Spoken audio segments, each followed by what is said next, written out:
Hello and welcome to the Fusionary Health Podcast. It's me, your host, Dr. Shivani Gupta, and I'm so excited to share this solo episode today. So today we're going to dive into my favorite topic on earth, and that is the spice turmeric. You might be wondering, why is this girl so into this one spice? Like, who gets that into one thing? Thing is, if you knew my family history and my upbringing, you would totally understand why I overly attached myself to certain health ideas and health concepts out there. So today we're going to dive into curcumin from turmeric, the benefits of it. We're going to dive into all the science behind why turmeric is so powerful. And then we'll dive into the best ways to take it. And we'll also dive into the contraindications, those who shouldn't take it. So I am so excited to dive into this topic today because there's so much compelling science as to why this spice is the best. And just know that the reason I'm into turmeric is I'm very passionate about Ayurveda, an ancient system of medicine from India that's over 5,000 years old. And when I discovered Ayurveda for myself, I found this holy grail, this treasure chest that completely helped me reverse out of a lot of the health struggles that I was having at the time. So let's start with my interest with turmeric. Growing up, I was always the sickly kid. I was the one who was always sick, always left home. Every trip, they'd be like, yeah, we're just going to leave Shivani in the hotel for a couple of days till she can recuperate while we go off and have fun. So I was always the weakest link, which I didn't love. And also, I grew up watching my horrific family history play out in front of me. My grandparents had advanced heart disease, cardiovascular issues, my grandma had a quadruple bypass, diabetes driving everybody nuts. Everybody was diabetic, both sides of grandparents, all the aunts and uncles. I saw so much cancer, stroke, Parkinson's, leg amputation, cancer. And I thought, wow, that's what's coming for me? Like, I'm already the weakest link. I'm already the one who looks screwed in this whole equation. And that's my future? You're telling me that I'm supposed to work really hard at school, then work really hard in my career, have kids, have a family, but that last 20, 25 years of life is spent in pure torture and disease management? No. This looks like a really horrible formula for life, guys. I'm going to have to go find a different one. And so what's interesting is so much of what we teach in the health and wellness space right now is you are not on a path towards your family history if you do change all your lifestyle behaviors. But if you just keep your current lifestyle that was taught to you by your parents, then yes, you are on a conveyor belt headed towards that result. And I have seen that for myself because I'm an Indian vegetarian who was raised in an Indian vegetarian home. I eat the diet I was taught, and that hasn't worked out for me. I have had to always run away from it, change it, modify it. And so throughout my life, I've been a guinea pig. I've always looked for, what am I going to do differently? What am I going to change? If the whole equation is wrong, if A plus B does not equal a C I want, I better change it. I better find a different way. And in my case, my health is not given to me. I have to work my ass off for my health. And I have my whole life since I was a teenager. Today I was at the gym lifting for back and upper body. And I thought, I've been doing this since I was 16 and I'm 44. 30 years later, plugging away at the gym, lifting weight, doing cardio, walking, eating clean, focusing on protein and focusing on supplements. I even have my supplements here for what I'm supposed to take today. I have my water with my electrolytes, with my minerals ready to go. I, of course, as you know, if you listen to me or see me anywhere, have my cup of tea that I just had from Tea Time is Me Time. These are all deliberate choices. I don't have a choice when it comes to my health. The minute I'm not watching the ball and I'm not taking care of myself, boom, I'm sick. I've caught the worst cold. My mood goes south. I don't believe that the world is good and happy anymore. I'm not the optimistic Shivani I like to be. And so to me, that investment in health that I make is mandatory. Because like I said, my health is not given to me. It's not a gift that God gave me and said, you get to be healthy. You get to be resilient. You get to fight off every virus. You get to have long-term great health. No, on the contrary, I have to work really hard for what I have. And I always want to do better. So I have like my work cut out for me. So that's actually why I love turmeric, because I did my master's in Ayurvedic sciences. And when I was sitting in herbology class, when the teacher went over, this is what cumin does, this is what fennel does, this is what cilantro does, I kept thinking, all that's in my kitchen. Like, I have a spice box for all of the things you're talking about. And you're saying they're that powerful? My grandma used them all the time on me to heal me. I didn't think much of it. And when they got to turmeric, I just sat back and I thought, I wonder if my whole family history could have been different. I could have saved everyone.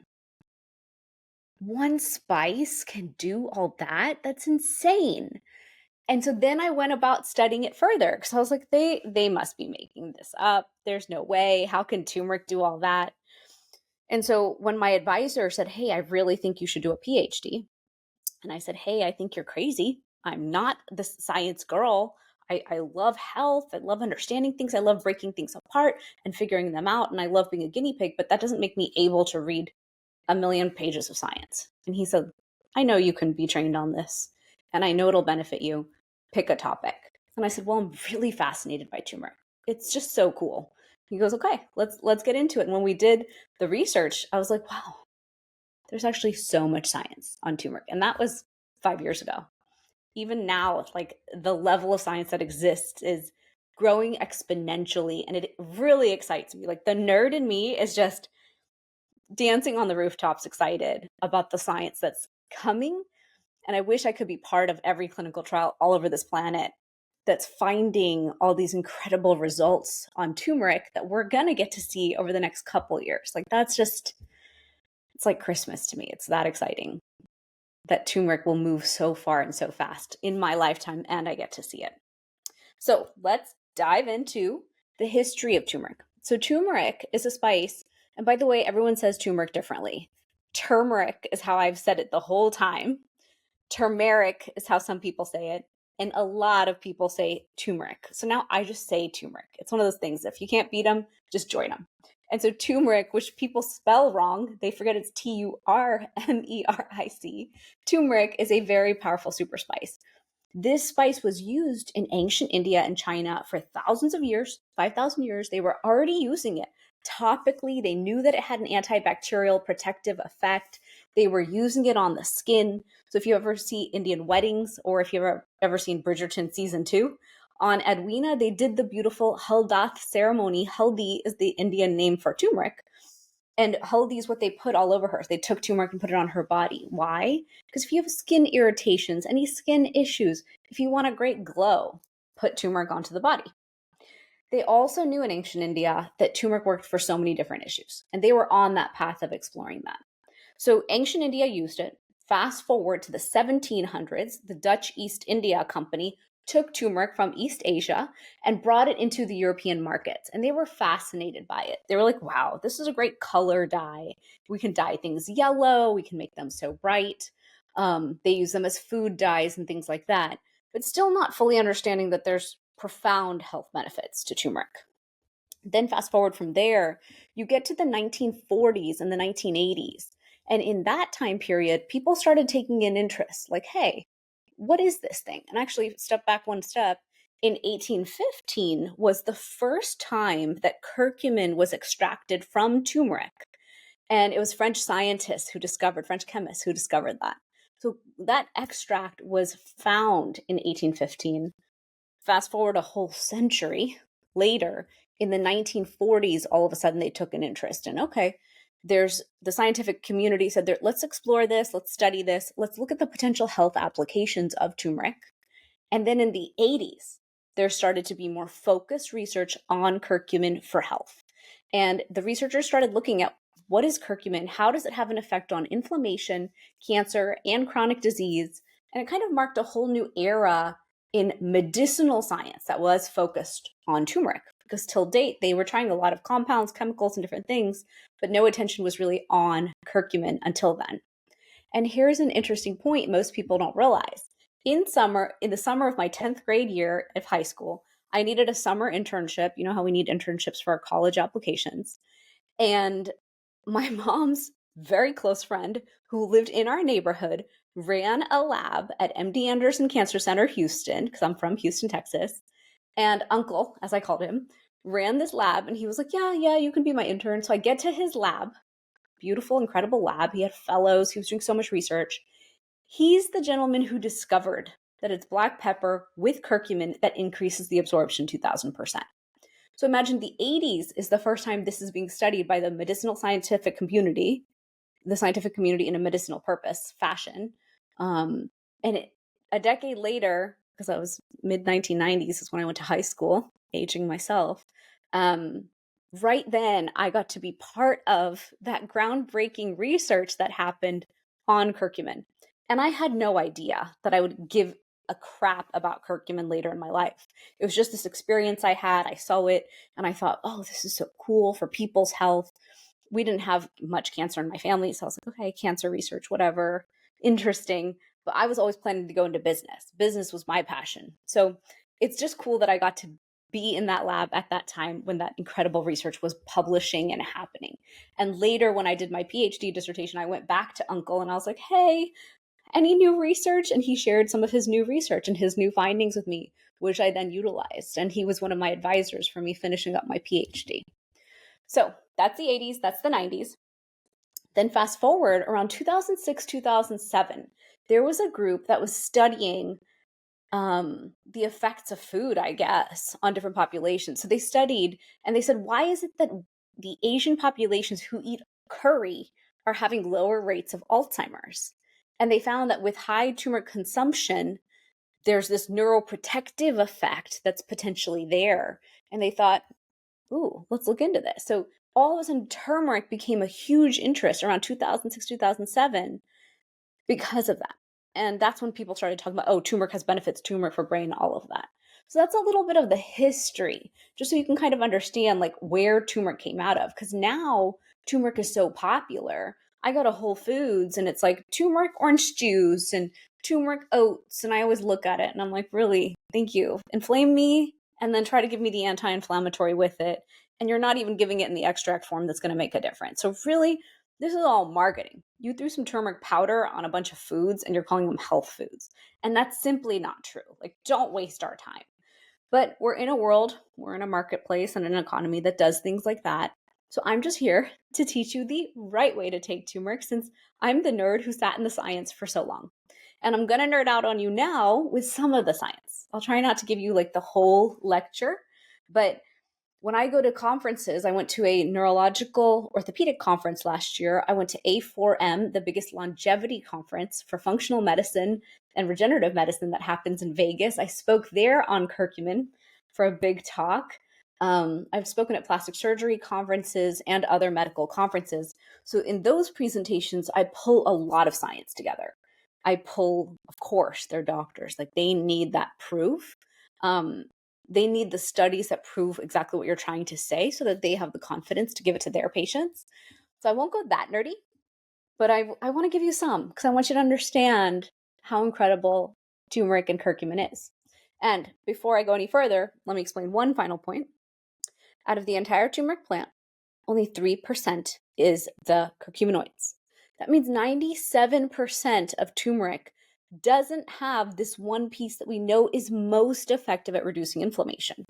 Does that mean the 97% is trash? No. It has all sorts of other great benefits in there.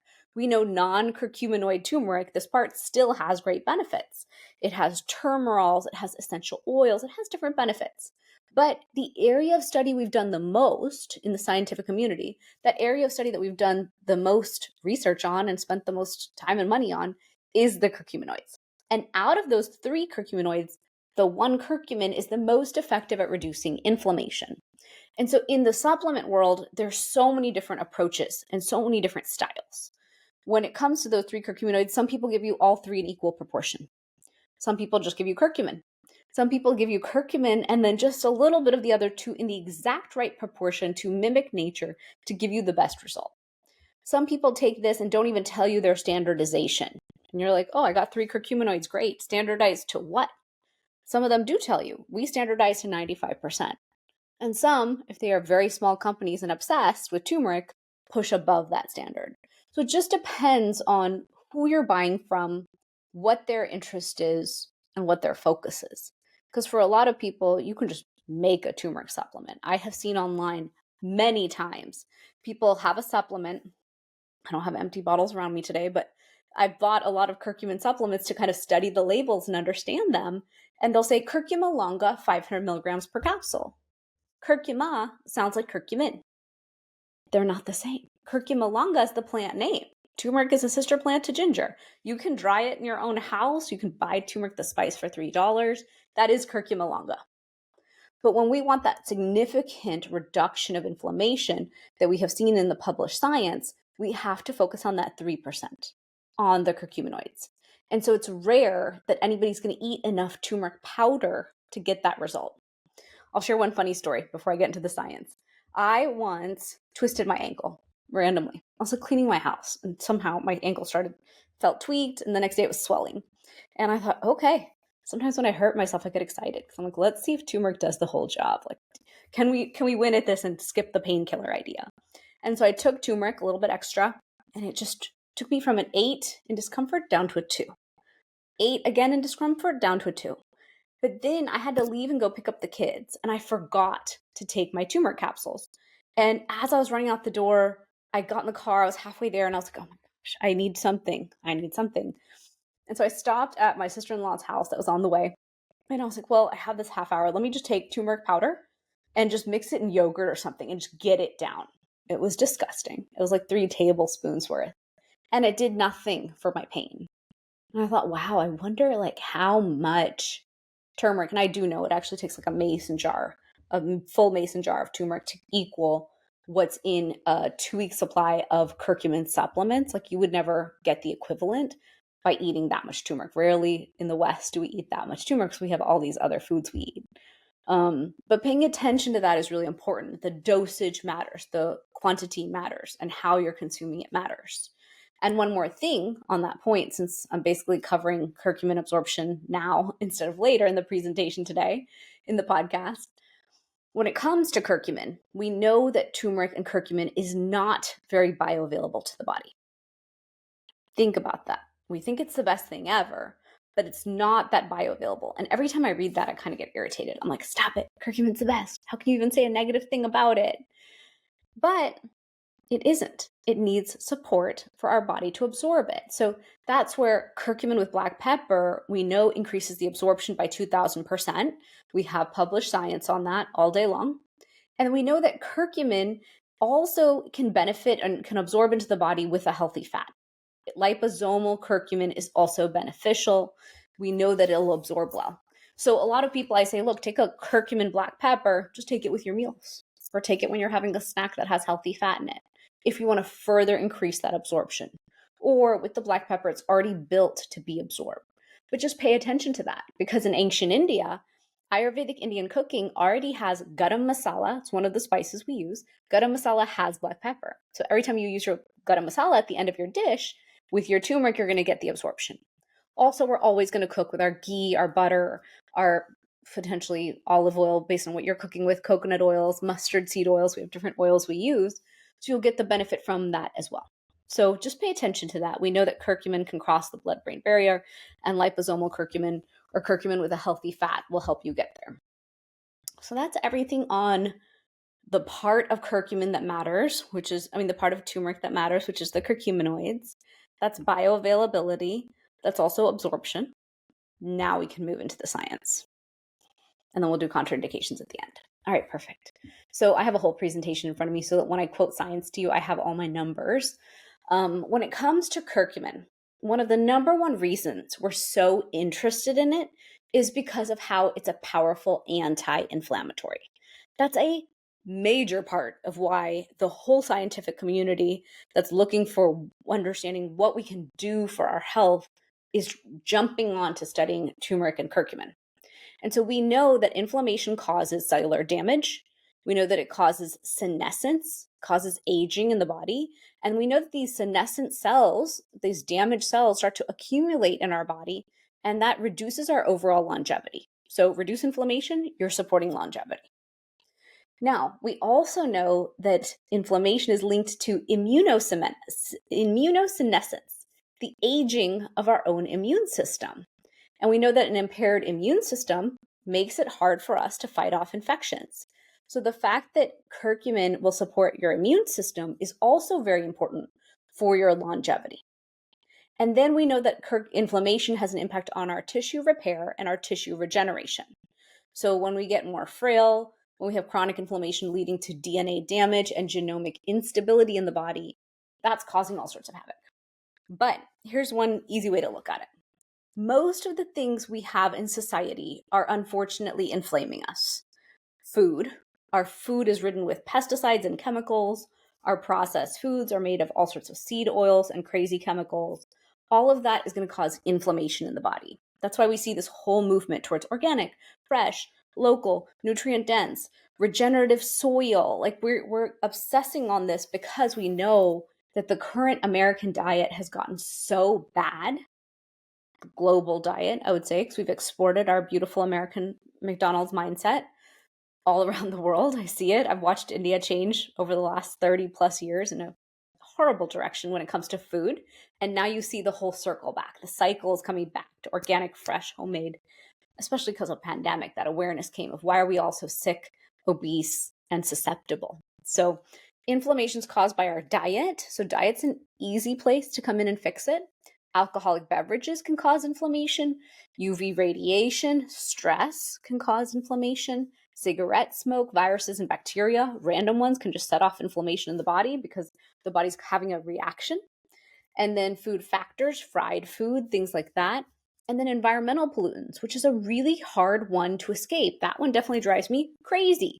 So if you know me personally, you know I'm kind of like obsessed with different aspects of how do we reduce inflammation in the body. And those environmental pollutants, the chemicals, the skincare, the makeup, the cleaning products, the mold and things that can form in our home, I'm always obsessing about that. So because our world is so inflaming and so many of us suffer from chronic, low-grade, persistent inflammation, there's this insane obsession with turmeric because of its anti-inflammatory properties. Now, it is anti-inflammatory and it's effective as an anti-inflammatory, but it's also so much more. Turmeric is antioxidant, antiviral, antibacterial, antifungal, anti-obesity. It also has this ability to increase blood flow in the body. We know it's beneficial for brain health, heart health, and so much multi-system health. We know it's also very anti-aging. It has a lot of anti-aging aspects to it, which we're going to get into. So to me, it's kind of a wonder spice. It just has this far-reaching ability to go where it needs to go. And I've been working with curcumin now for 10 years. So when it comes to how you use curcumin, what I have found is when you have a big issue, let's say it's like back pain, like a big issue, hip pain, knee pain, something that's really bothering you, curcumin goes after the big issue first. Then it's like, okay, I got that one resolved. What's next? So then it'll kind of go after your medium issues. Then it'll go after the small issues, allergies, gingivitis, little things. So I find that really cool that it's so adaptogenic in the system that it knows what to do. The body has so many receptors ready to receive it and take it. It takes it first to the big stuff, then medium, then small. So it has such a healing capacity. It's like Mother Earth designed a perfect solution for us and was like, here you go. And I really love that because when it comes to health, like I said, my health is not a given. So I need really powerful tools in my toolkit just to stay healthy. So this is one I lean on the most. It's my number one tool in life. And then I have a lot of others that come after that. But let's talk about turmeric's benefits. So when it comes to this chronic inflammation, curcumin has a lot of methods of action in terms of how we use it. We know it blocks NF-kappa B activation and TNF-alpha. We know that it increases the enzymes that break down reactive oxygen species. So we're going to have oxidation in our system. Oxidation is just us aging. We're going to have that. We become like the Tin Man, like all stiff. As we age, I don't know about you guys, but I'm in my 40s. I wake up and I'm like, I do feel my joints sometimes. And I'm like, oh, I'm not taking enough turmeric, or I'm not doing enough yoga. I'm lifting too much. So as we age, so many people complain about joint stiffness and their body slowing down. So reducing that oxidative stress on the system is very powerful. And then we know that curcumin has neuroprotective effects. We know it supports energy metabolism and cell metabolism over time.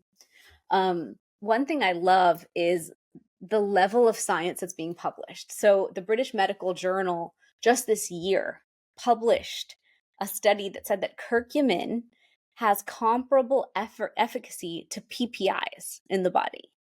That's a big deal. When I go to GI and I've taken PPIs, I've taken pretty much everything. I always get, for me, there's always like a side effect to the benefit. And so the fact that we know through this research that was done that turmeric can be as good at treating indigestion as certain drugs, and it helps to curb that excess stomach acid, is a really big deal. And they did a multi-center randomized controlled trial to provide this highly reliable evidence for the treatment of functional dyspepsia. So that's just one example. I actually have hundreds of studies like that. I'm sure no one here wants to listen to me rattle them off. So I'll just go high level with it. We know that people who have chronic joint pain are suffering and they need to keep their mobility, their flexibility. We know we have to build muscle and maintain muscle over time because we're losing it as we age. And so those with joint pain become less and less mobile, less and less flexible. A lot of times they're taking painkillers. And a lot of times as they age, they can't even take certain painkillers because they've got kidney issues, they've got digestive issues. So turmeric can be a very powerful alternative for them to use for that chronic joint pain that they may be suffering from. And we have tons of published trials on curcumin being as effective as other solutions for pain, for joint pain, which I think is so exciting. Then we know that curcumin is an anti-obesity molecule. So think about it, when you're inflamed, when you're obese and you're inflamed, the body's not going to release excess fat from the system. So it's by reducing that inflammation that we can suddenly support what's happening when it comes to obesity in the body. And so reducing inflammation is very key. Then when you talk about cellular senescence, I think that word is so fun, senescence. There's normal cells. We have normal cells as we're growing up, most of us. Maybe not me because of my level of health issues and the amount of crazy antibiotics I've taken 100 times for all my health issues when I was a kid. But let's say most of us have normal cells. As we age, all of a sudden, our normal cells get really weird. They get damaged. They secrete all sorts of molecules that cause inflammation. Our mitochondria gets damaged and shrinks. Like there's this whole process of aging that I find pretty horrible that is going to lead to not just less longevity, but a bigger reduction of quality of life at the end, which is what I was talking about. I've seen in my family what that last quarter of life can look like. And so last year when I was researching for A4M and building this incredible presentation, I just read so much about the aging process and how curcumin stops it that I thought, oh my God, like I didn't realize as I age, my cells are going to become senescent. My cells are going to turn into zombie cells. My body will become really poor at getting rid of zombie cells. So these bad cells are just running into each other and our bodies causing damage. And I was like, okay, aging sucks. I get it. I didn't really understand it at a cellular level the way I now do. And I thought, okay, what are we going to do about it? Like, if aging is inevitable, we're all trucking towards our eventual death. That's coming for us. How do you do so elegantly, happily, in a healthy way, keeping your brain, keeping your body vibrant, keeping your energy levels, keeping a good mood, keeping good digestion so we can continue to process and absorb what we need to? And so curcumin, according to the science, not just because I'm a curcumin fanatic, according to the science, will help stop a lot of those processes. And it does so in a few different ways. One is curcumin is like the ultimate janitor, and it'll just come through and kill off the zombie cells that accumulate and start going in their own direction. Curcumin will also cause cell apoptosis, cell death. So as we age, sometimes we have cells that start going in their own happy direction, creating their own new problems because they needed to find a way to function within this polluted system that we've given it. Most of us are a polluted body system, not always eating the best or doing the best or under too many environmental stresses and pollutants. And so those cells decide to go working in a different pathway and direction, and they need to be killed off before they become malignant, problematic, doing all sorts of things. Curcumin can do that. curcumin's the ultimate janitor. I'm trying to think of a metaphor. Like, I can't think of a movie where there's this ultimate janitor who just comes through and cleans everything out. But that's what turmeric does. Curcumin also increases the level of sirtuins and AMPK in our body. So it's interesting, if you look at the number of pathways that curcumin impacts, it's interesting because it not only induces that cellular senescence process of killing off the cells that don't belong, it also functions on a lot of pathways that we're working on for different reasons. For example, curcumin functions on the same pathway as metformin. So there's a lot of other applications to curcumin that we're still studying to understand how can it affect us. Now, we know that curcumin will affect sirtuins in the body. We know it activates AMPK pathways and SIRT1 because it's been noted to mediate these protective effects against injury, against abnormalities in the body, like I mentioned. One area of curcumin research that I'm so fascinated by right now is neurodegenerative disease. So in my family, my paternal grandfather had Parkinson's, and I will never forget the day he landed in the United States. My father's brothers from India were like, he's fine. It's fine. He's doing okay. And he landed, and my father was just horrified because our grandfathers are these giants. They're these incredible men who've built whole families and raised us and done so much. And he was so well respected. He was like the president of the Rotary Club of New Delhi, India, and such a successful businessman. And he had been reduced to this old man, sagging skin, wrinkles, these sad puppy dog eyes, couldn't walk on his own and couldn't hold a can on his own. And I just remembered looking at him like, what is happening? Like, what on earth? And my dad looked at him and was, first of all, enraged that like anyone had let disease progress to that point. And secondly, my dad was the ultimate biohacker. And he's like, we're going to undo that. Yeah, I don't accept this prognosis at all. And so I think a lot of my attitude of you can do anything with your health if you just put your mind to it comes from my dad, because my dad literally was like, okay. And my dad was a IIT graduate, which is like coming from the Harvard of India. So he was such a researcher. Anytime he wanted to do something, he researched. Probably why I'm like such a nerdy researcher and I get so infatuated in the science now. But he researched and said, okay, we're going to juice. You're going on a green juice fast. We're going to reduce inflammation. I'm buying a power plate. We're going to create proprioception. We're doing deep blood work. We're going to nutrient dense the shit out of your life and fix this. And I remember Dad had boxes of vitamins and he just went at it. He built a biohacking suite in the family room. And I will never forget walking in and watching him move my grandfather through the stations, like an amazing chiropractor or functional medicine practice would. And what did we do? Dada went back to walking and talking and eating by himself independently and gaining back that power.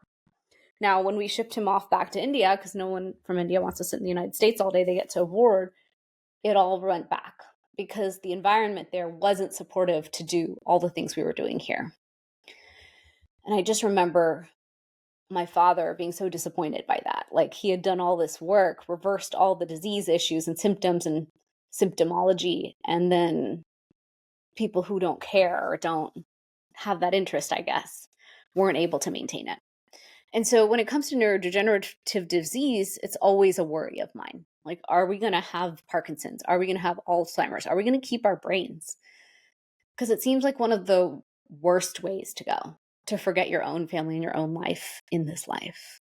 I'm sure there's many other horrible ways, but that one really bothers me personally. So when it comes to turmeric, we know that turmeric has a very positive impact on neurodegenerative diseases. Because curcumin's a powerful antioxidant, it's an anti-inflammatory, it has neurotrophic activities. And because of all that, it proposes a very strong potential to prevent neurodegenerative diseases. We know curcumin modifies Alzheimer's disease pathology. We know that curcumin inhibits the formation and promotes the disaggregation of amyloid beta plaques. We know that it has an effect on tau tangles. We know that it helps lower cholesterol. It helps lower neuroinflammation. We know that it's a powerful antioxidant that helps mediate the insulin signaling pathways. We know that it modifies microglial activities. And so UCLA is actually conducting an 18-month double-blind placebo-controlled study on Alzheimer's disease and curcumin. And curcumin was found in that study to repress the gene transcription of early growth response gene 1, which mediates TNF alpha, interleukin 8, and a lot of the other interleukins that are having an impact on amyloid beta proteins. There's also a process of the body called glycation. There's a girl I follow online, Glucose Goddess, and she talks about glycation. And this analogy she gives is when you put a chicken in the oven and you bake it, you cook it, through the process of glycation, it turns brown. And in the same way, we as humans age, and we that's like our process too of aging. It's the process of glycation.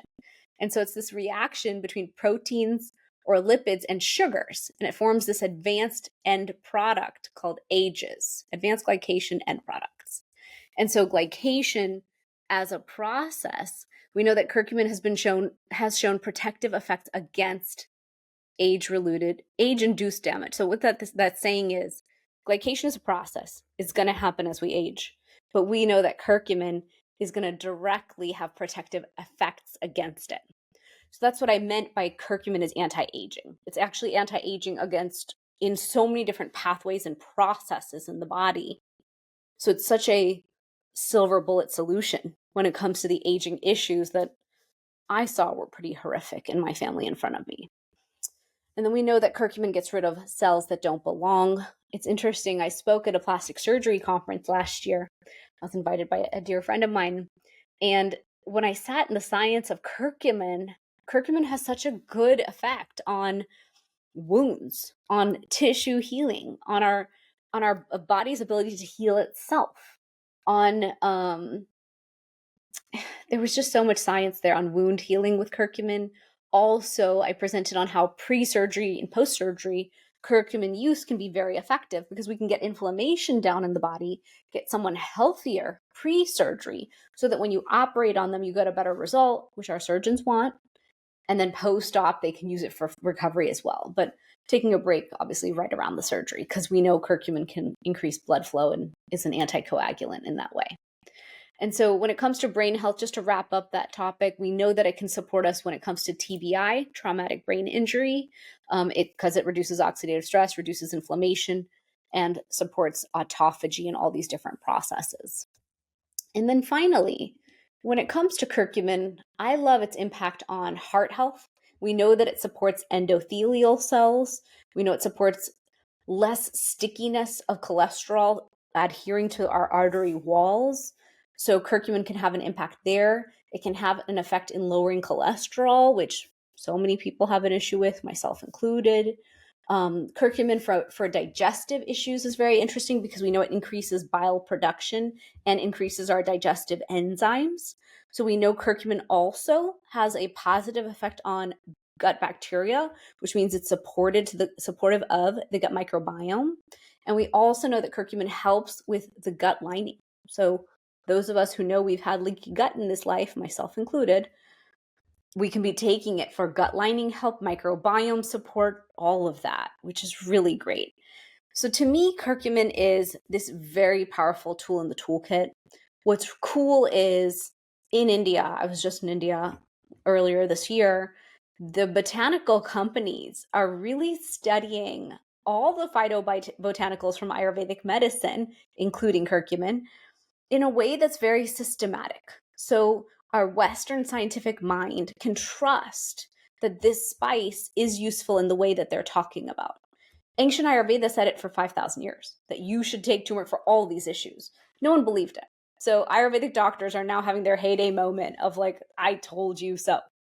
But when it comes to the science and all these different universities and institutions studying curcumin, this published science is resounding.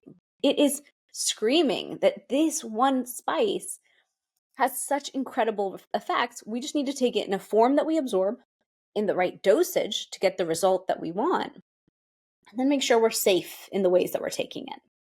So when it comes to supplements, We're not supposed to take every supplement on earth every day forever. People do that.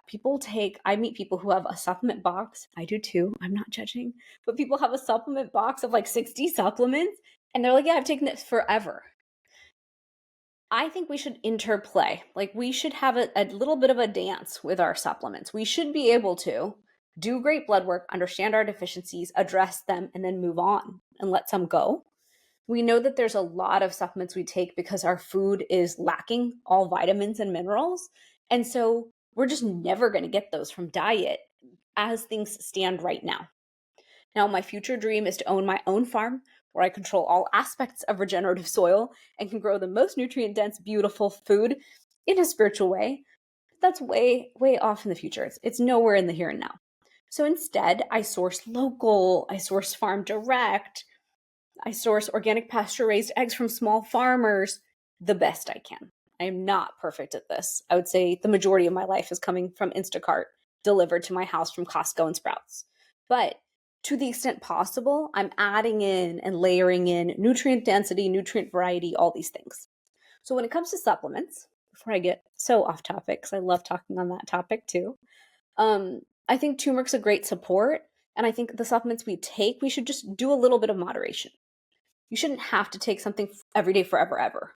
You should be able to cycle in, out with it. And I think with curcumin, it's important to do so because it is a very powerful herb and the body can function without it.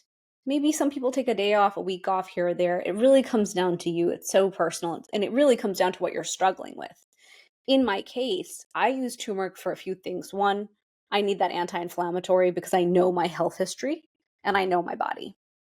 Secondly, I use it for workout recovery because I lift 3 or 4 days a week and I'm sore from my workouts, and turmeric just gives you that recovery fast, and that's really beneficial so I can keep moving and working out the next day.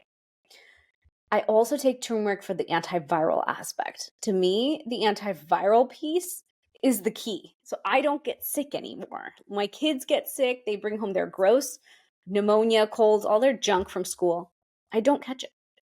So that to me has been worth $1 million because it basically gave me back my immune system that I never got to have through my entire childhood, teens, and college years. Like, wow, almost half my life. Now it's less than half my life. But if half your life was spent sick and you found a tool that made the second half of your life sick free, I think you'd be as passionate about it as I am.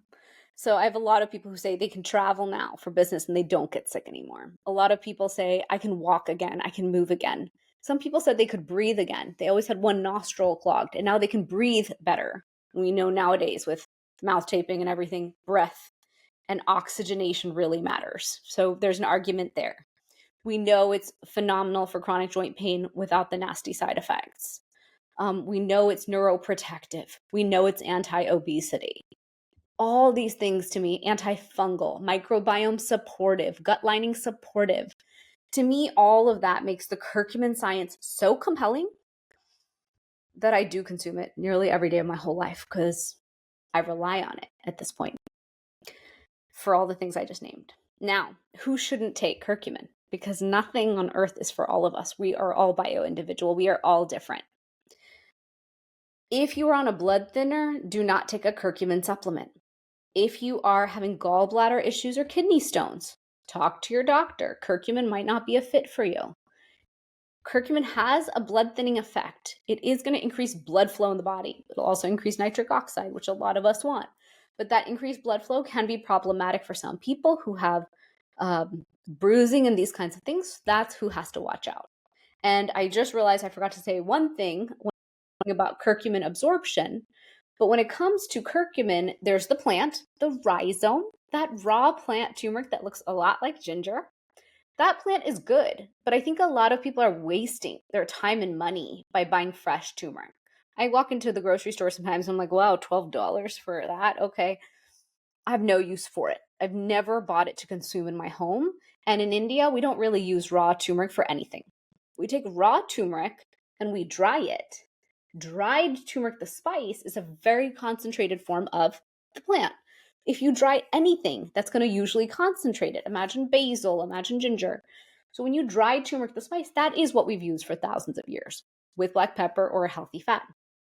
Now, like I said, only 3% is the curcuminoids. So should you cook with turmeric? Yes, it's great. It's awesome. I eat turmeric every day in my food at lunch and dinner because I eat Indian food pretty much twice a day.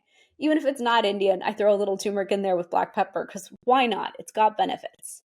But I don't consider turmeric powder beneficial enough for me to get the effects that I want from turmeric for my health. That's a whole different commitment when it comes to turmeric. And that's where taking a curcumin extract, a curcumin supplement, is the best way to reduce inflammation significantly, get the antioxidant benefit, and everything else I talked about today.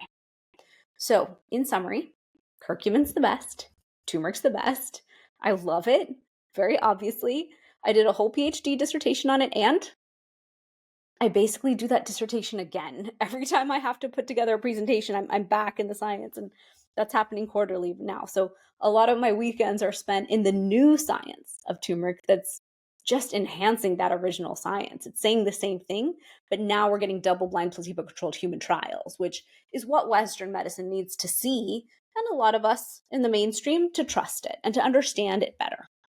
So I think that the science of turmeric for anti-aging, for extending our telomeres, for supporting us in not having cellular damage and supporting us in having healthier bodies overall and not having DNA damage and all the things that are happening in modern day society is only going to go further and further.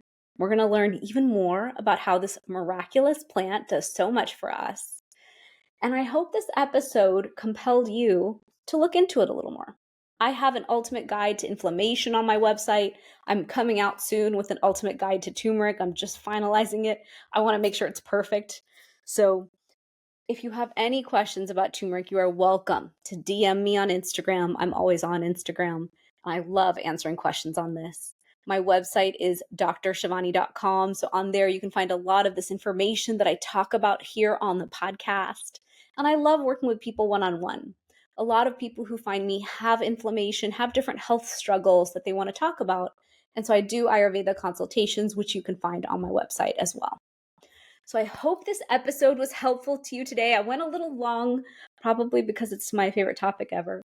And stay well, everyone. Take your turmeric. Live your best life.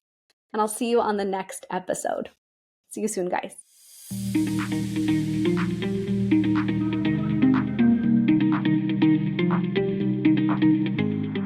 Thanks for joining me for this episode. Check out our sponsor, Fusionary Formulas, the potent turmeric supplement used by doctors around the U.S. for patients with pain and inflammation. www.fusionaryformulas.com. I'm your host, Dr. Shivani Gupta. For more, visit shivanigupta.com. Subscribe to this podcast in Spotify or Apple Podcasts. Click the follow button or subscribe in any of the apps that you use. That's all I've got for you on the Fusionary Health podcast this week. You have the power to transform your health and achieve vibrant health starting today.